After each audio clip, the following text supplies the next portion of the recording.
Good evening, I'm Vimple.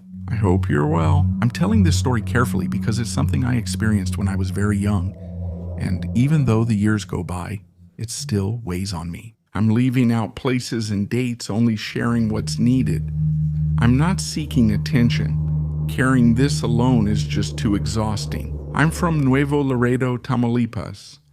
My story begins when I was still a kid, practically a child. On my father's side of the family, you could already hear big names and rising stars as Los Zetas were gaining notoriety. I didn't understand that world, but I was already in it. They brought me into the cartel when I was 12. It wasn't a planned or dreamed decision. My own uncle was the one who got me into this. I had no choice. He left me under the command of a commander they called El Gabbana. At first, everything seemed calm, learning to shoot, drive, take cover, obey. They called me El Mori because of my skin color.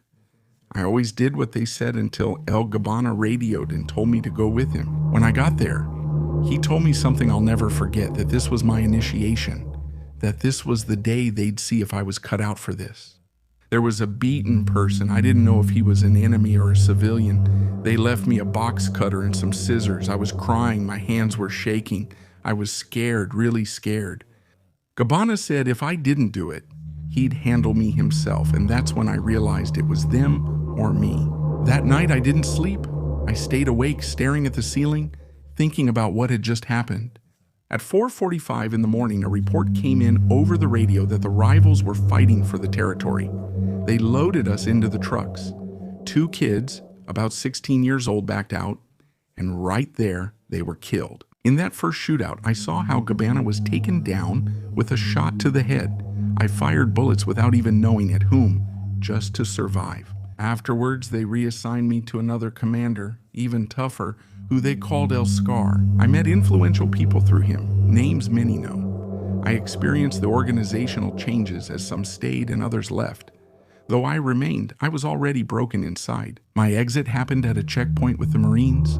We were in a truck, they shot at us, blew out a tire, and we crashed into a sewage canal. We survived by a miracle, abandoning our vehicle and equipment. We hid for almost a week without food, water, or speaking. When I got out, my people disappeared. I hid for years, afraid of everyone. Later, I finished high school through open studies and joined the Army. Today, I'm still active, but I carry all that with me.